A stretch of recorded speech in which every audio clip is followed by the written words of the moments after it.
same time, both the still raging ordeal of the First World War and the declaration of Lithuanian independence, restoring Lithuanian statehood that had earlier been lost. I wanted to make some introductions. My name is Vejas Liulevicius, and I've taught history here at UT since 1995, so that's 23 long years in East Tennessee.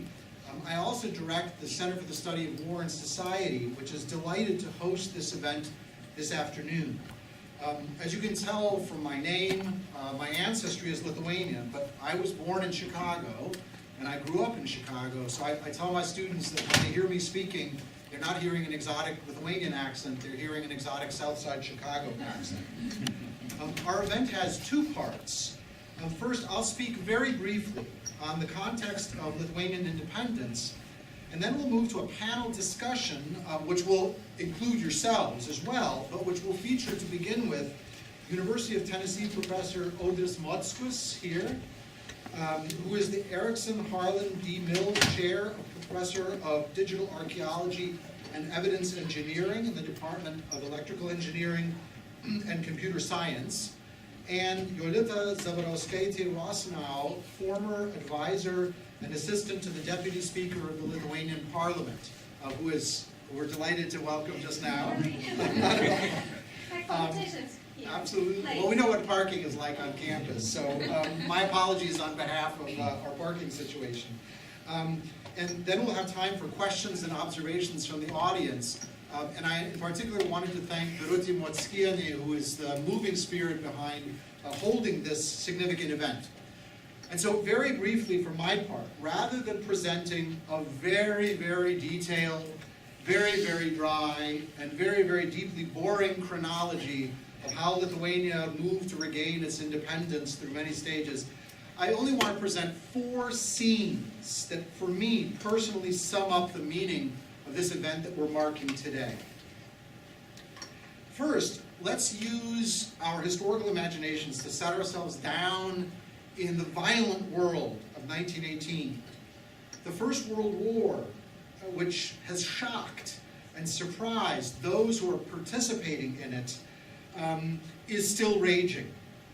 Shortly, contemporaries will start calling this a total war, not just because of the fighting in the trenches and all of its horrors, but also because of the way in which the war has an even more unprecedented further reach and impact. It affects not just soldiers, but entire populations and societies. For some nations like Lithuania, survival seems to be at stake. The world is at war, as American entry into World War I the previous year, 1917, made clear, when young men from Tennessee marched down Gay Street downtown on their way to board trains that would take them to the ports and then across the ocean to the fighting. Their effort was led and directed by the American president, Woodrow Wilson. He had announced that this would be a war to make the world safe for democracy and to make a new international order based on self-determination of nations, ensuring a future of peace. His message resonated wildly around the world, even to the farthest parts of war-torn Lithuania on the Baltic.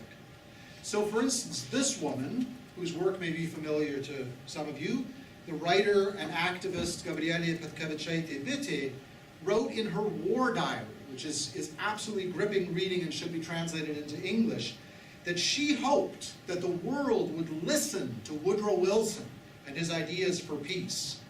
Incidentally, a few years before, Woodrow Wilson had spoken here at University of Tennessee, so here's another of our local ties to world history. But meanwhile, in Lithuania, a crisis was brewing. Some of you may be from Šiauliai. This is that city in flames as the Germans and the front move forward. Lithuania was at a historical turning point.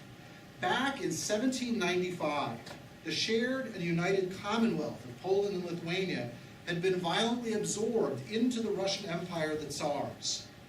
Now, during the first years of World War I, the country had become a battlefield, as you can see. Then, the country had passed under harsh German military occupation for almost 3 long years. And my first research as a historian dealt with this era in particular.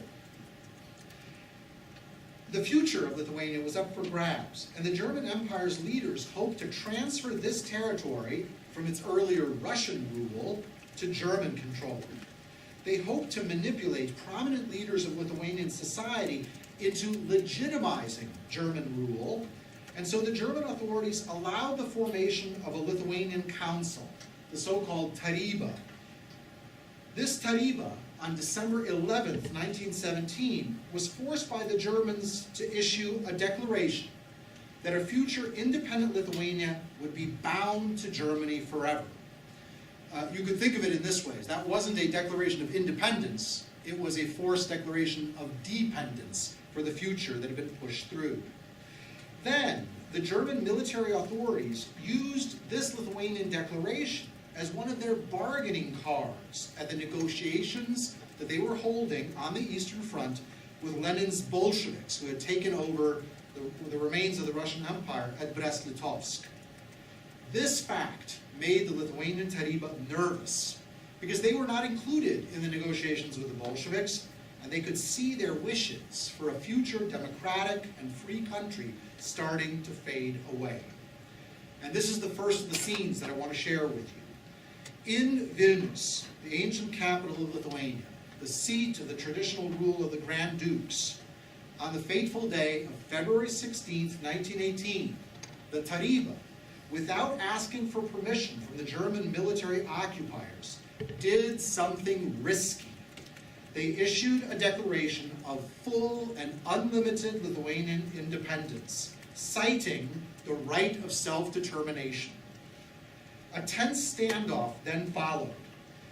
The German military authorities refused to accept the Lithuanian declaration, and the result was that the Lithuanians even tried an end run around the German military by offering the crown of Lithuania to a German duke, Wilhelm of Urach, who is depicted here, who accepted the Lithuanian offer of the crown and planned to begin his rule as King of Lithuania with the title of Mindaugas II.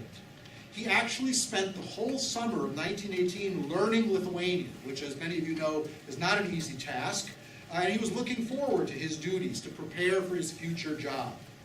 But these political maneuvers became irrelevant when Germany lost the war in fall of 1918.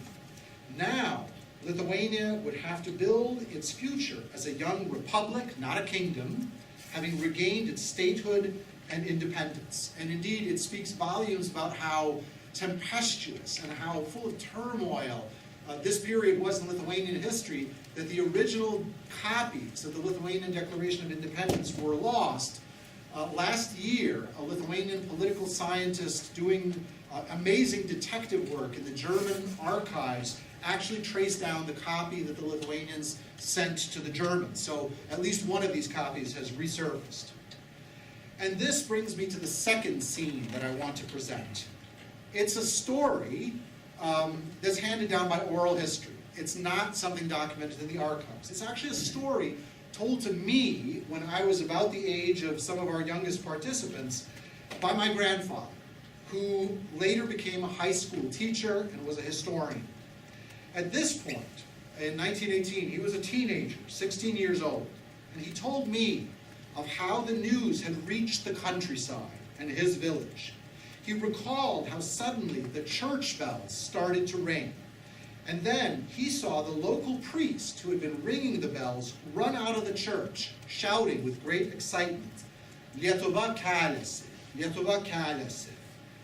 That can be translated as Lithuania is rising, or even Lithuania is coming back to life. Lithuania's road after 1918, as many of you know, would prove challenging and often searingly tragic. Lithuania's short-lived democracy was replaced by a dictatorship. Then Nazi Germany and Stalin's Soviet Union swallowed up Lithuania and other parts of Eastern Europe.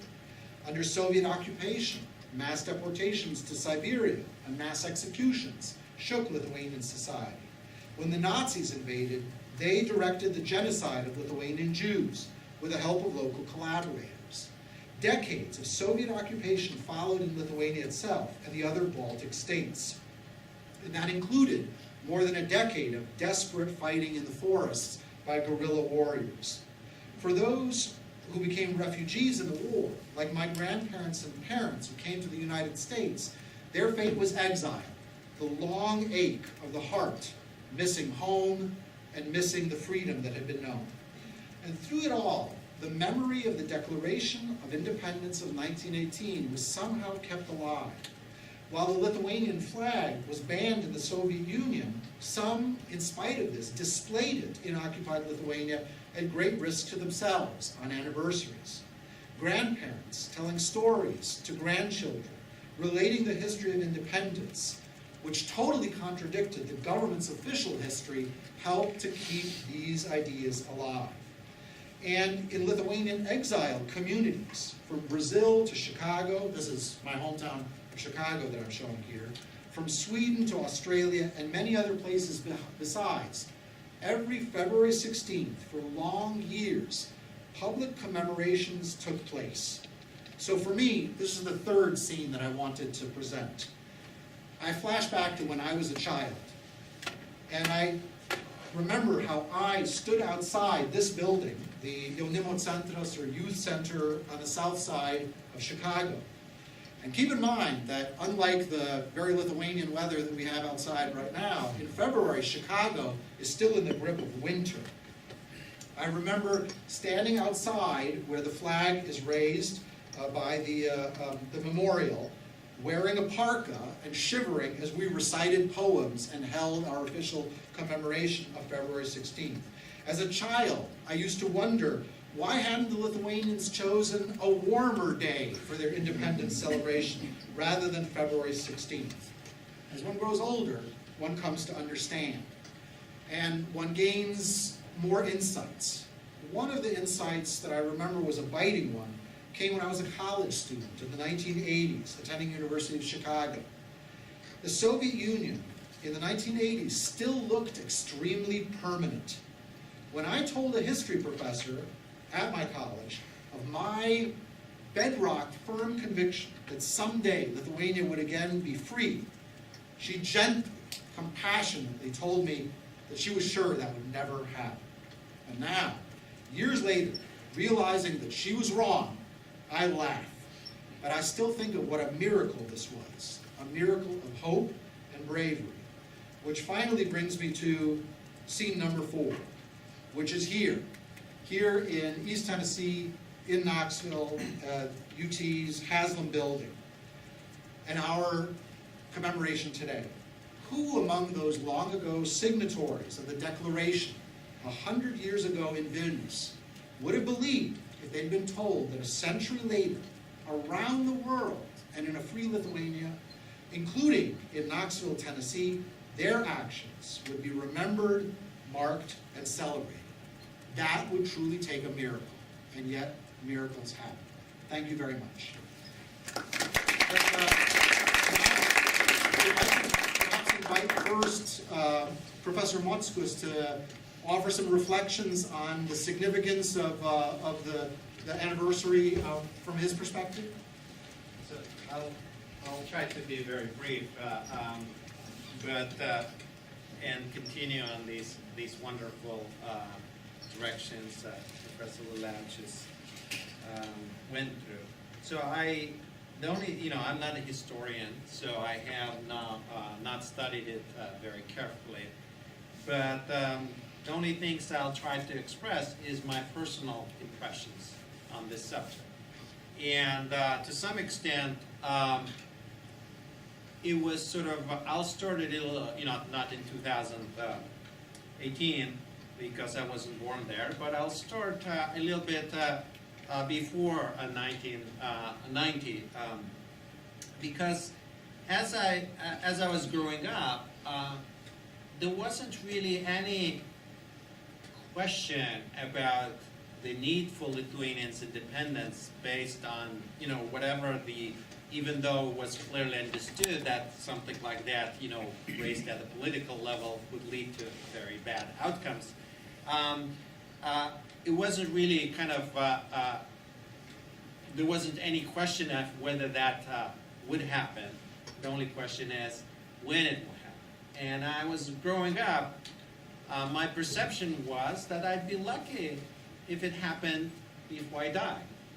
So, but then, so that's kind of the young impression from young days. So you sort of understand there wasn't really, culturally, there wasn't really any deep love for being part of the Soviet Union within Lithuania. But then I remember another event which sort of raised that awareness, raised the question about whether I'll see independence sooner than I die, before I die, was actually an event I was at that time studying in Moscow Physical Technical Institute, and the current leader at that time, who was the leader of Soviet Union for my entire life, and I was already 20, I guess, at that time or so, or 18, 19 or so, died. And that was suddenly a realization that, well, actually not everything is as permanent as it seems. And that sort of raised these questions about, okay, what will happen next? And that raised some, political awareness of people, especially trained, I guess, during prior generation, which I didn't see, during Stalin's time, where, if you do something wrong, really bad things happen. During my lifetime, usually these things weren't very bad, but they could be career destroying and so forth. So that was kind of the next step, and I kind of remember that very clearly.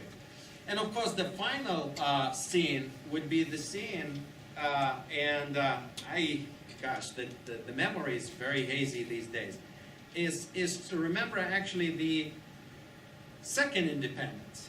And that happened, I wouldn't say that much differently than the first one. And the result was that after a few iterations of somewhat incompetent and extremely sick leaders, someone younger came to power and decided to try something different. And that left a lot of freedom for people to try things that they haven't tried for many years because they knew bad things would happen. Now, suddenly, there was presumption that you can talk about stuff that you're not supposed to talk without really immediate repercussions. And I think it took about a year or so for people to realize that indeed they can actually do that. And I came back actually after from Moscow. At that time, I finished university, the institute with the MS and BS degree there, and I think if I recall correctly, in that summer of 1988, so that was 90 years. Yeah, it was more than 90 years after. No, not that 70 years. 70 years. Wow, that was a long time ago. Wow, that was a long time ago. So there was this organization called Societies that was created, and they, started doing political meetings.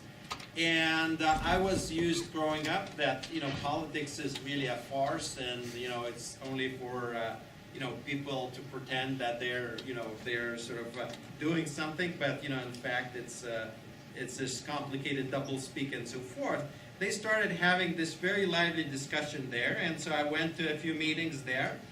And then, and again, I don't exactly remember when was that, but one of the biggest impressions I had, of course, it suddenly, realized that, political activity is exhilarating, et cetera, so that was kind of new, discovered for me.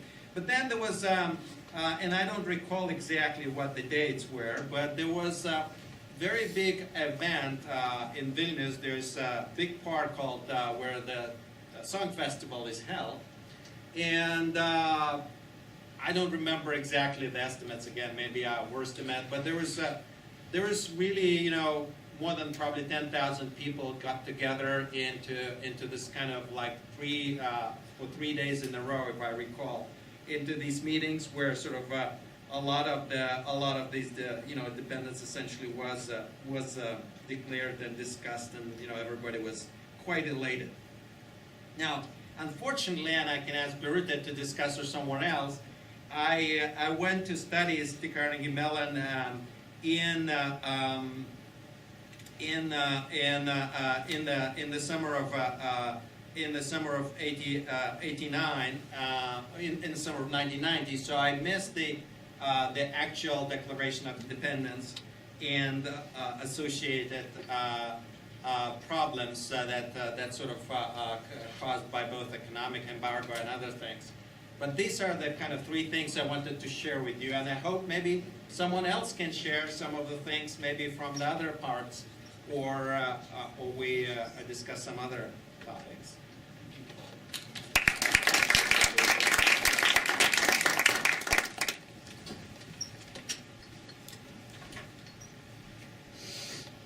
If I could just renew the introduction, it's a great pleasure to welcome Ms. Jolita Zabarauskaite-Rosenow, former advisor and assistant to the Deputy Speaker of the Lithuanian Parliament. So I was thinking, what can I reflect about it, because I am like the youngest and I'm not a historian, but when I was looking back into my notes and what was happening at that time, the interesting fact what happened to me was that I was working at the Parliament in 2005 to 2009, and that was like joining the European Union. And I was back from studies abroad, and the things were happening, at that time in Lithuania. Joining the European Union was really interesting, and I think all the excitement was kind of similar to the one when we had the independence in 1991, and also like what was happening in 1918, because there was a lot of talks that maybe joining the European Union so quickly after just regaining the independence was not a very good and smart decision, because we are joining another union when we just get out of one. But obviously, European Union has such a long history, and there are so many other benefits why it was worth to join it. So all that excitement in the Parliament and the things we had to do and the people we got to meet was really an interesting part of my life, and the participation I got to do. And also the other interesting fact about that time for me was that before I became an advisor and assistant to Deputy Speaker, I actually worked for the National Security and Defense Committee before that, and we had that incident, which I don't think happened for a long time, or not everybody was or knew about things happening. It's like when the, let's say, like equivalent of CIA agent of Lithuania was murdered in Belarus, and how there was like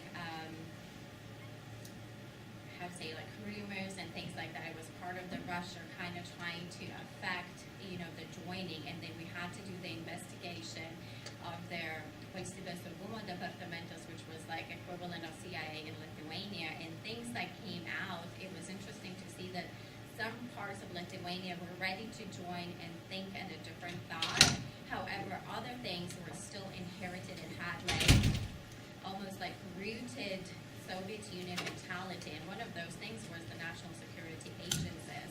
And to see how we can flush it and bring the new stuff in at that time to Lithuania through those like very core principles of restoring and protecting Lithuanian nationality was very interesting facts. So if you have any more questions that you want to know, because it was very hard to me to put the notes and kind of just think and decide where to talk, because I am very proud to be Lithuanian. And I think our country, as the history-wise, is so rich, and there's so much things to share it. The fact that, one of the simplest facts that Lithuanian language is one of the oldest European languages, and like there's no equivalent into Europe, to compare it. And it's funny to get a question like, can you compare like Lithuanian? It's like similar to Russian, and you're like, no, not even close, And to kind of like speak to that language to my girls, and then people come to me and they're like, is that Spanish? And I was like, how would you even draw that, conclusion?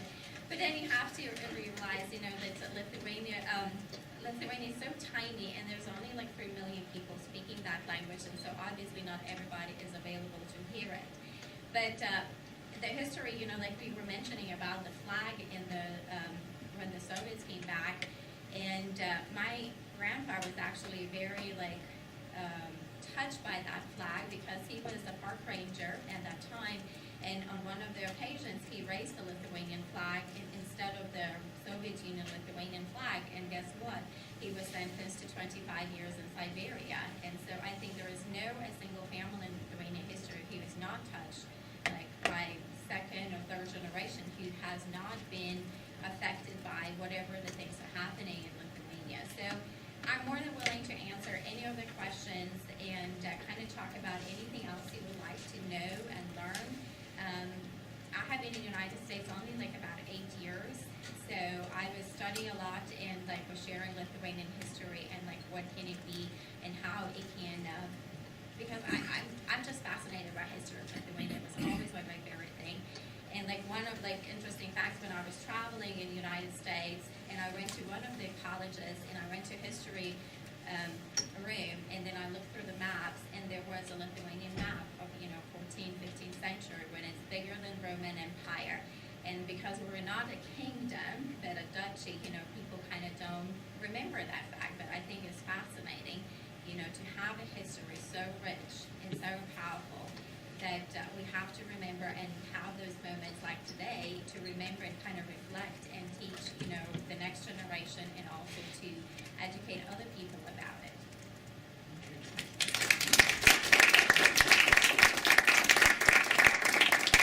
So because of the marvelous concision of all three of us, I think, we've got a lot of time for a wider discussion. So a lot of things got touched on, including the situation of Lithuania today, including the challenges Lithuania faces geopolitically with, as one Lithuanian has said, very interesting neighbors. So let me throw the floor open to comments, observations, your contributions, questions directed to anybody or to all of us. So please. First off, I'd like to say Happy Independence Day to all the Lithuanians and Lithuanian Americans in the room. So I am an Armenian American, so I feel the experience that Lithuania has is probably pretty similar to the Armenian experience of being forced into the Soviet periphery and kind of losing who you are in that shuffle. I remember growing up, and my grandfather and my mother would tell me stories of Armenian culture and what it was like, and I got the impression that the diaspora community, the community that chose not to stay in Soviet Armenia, really felt obligated to promote and protect Armenian faith and culture. And of course, after Armenia regained its independence from the Soviet Union, we really saw the marked difference between the Armenians who had stayed under the Soviet influence and Armenians who had chose to leave and go abroad.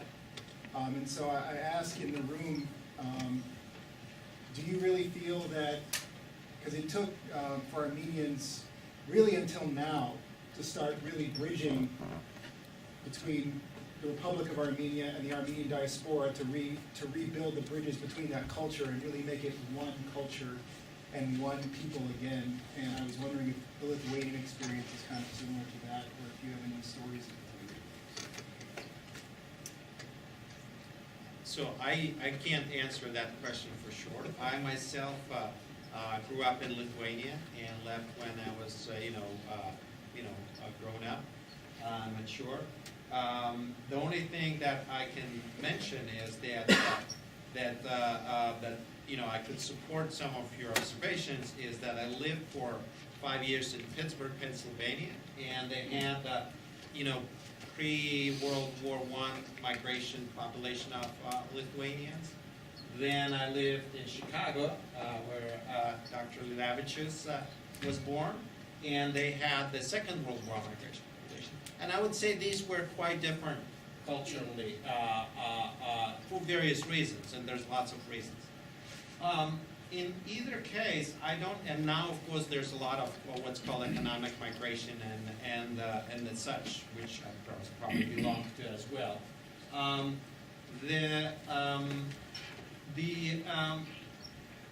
So I mean, obviously there are differences, but I wouldn't say that prevents a common culture, right? There's still these overreaching things that everybody, I think, experiences pretty much the same way.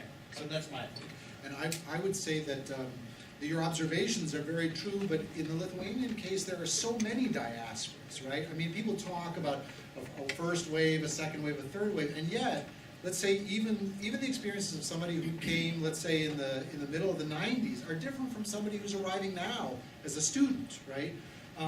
The key difference, I think, and the one that allows differences to be bridged, is that now it's possible to travel. Now that's possible. Where before, let's say that you were living on one side or the other, what you knew of the other was not based on personal experience. There were lots of connections, there were family ties, and yet it wasn't something you could experience yourself. And now the difference, when children can actually go to see the places where their grandparents are from, or when Lithuanian American children go to a place like Philadelphia or Chicago and see really old traces of immigration back from the 19th century and the coal miners and the like, that gives a depth that wasn't available before. So there have been many migrations, but I think the present model it has a lot more potential than some earlier ones. But I think also, like, just to compare that, I have heard before, I don't know how true is, that because Lithuania was on the west side of Soviet Union, and it was kind of the Soviet Union gate to the Europe, the Baltic states were not as much pressed later, or like closer to the end of the Soviet Union as maybe the other countries, like were inside of the Soviet Union. So we kind of have a little bit more like freedom and free to be about that. And definitely, I think there is a generation difference, you know, who, like, for example, myself, to compare to even my brother, because we are a generation different. It's 8 years. And what he got to experience when he was growing is completely different of my childhood. And then also is very completely different from my parents. And so I think what happened for those who kind of stayed and like were suppressed by the Soviet Union, it was that one of the things I think was very different, it was taking the ability to think in abundance. They only could think very close, and it's what's happening today, what's happening tomorrow. But when my generation got a little bit of a freedom, and we were exposed to the Western world like very early in our early 20s, you know, we kind of jobbed that thinking, and then, like, you know, the sky is the limit, and that was like the universe is the limit for my brother. And I think that's like the biggest difference of how people think, because they were so suppressed for so long, they could not see beyond the day. And I think that's like what makes a difference right now, because the day is not the end, there is tomorrow. Also, I would add, maybe also being born and raised in the Soviet Union time. So, you know, just looking back to the even the World War II, when the Soviets came, you know, I think Lithuania was the country who resisted the most and the longest to that. So I do not know if we were even Sovietized, you know, so much to the end, because I think the last partisan was found like in 69, 70s, somewhere, like resisting. So, I mean, I think in Lithuania, blood is just really to be Lithuanian, and whoever comes to take over, you know, you just have to like go through it and wait for the chance, be smart, you know, to take that chance to again gain back independence. And thinking of like, yeah, Soviets really tried to teach us or taught us Russian, but they never succeeded. We were the ones we had news in Lithuanian still. I know that my parents were telling me that there was a lot of pressure to transform everything into Russian on TVs, but I mean they never succeeded that. And I think it's just because when we were born Lithuanians, and when the time came, we gained that back, you know, and yeah, so. And I think to add it to that, and then Professor Leonard just probably can concur, but anybody who tried to conquer Lithuania, they didn't stay for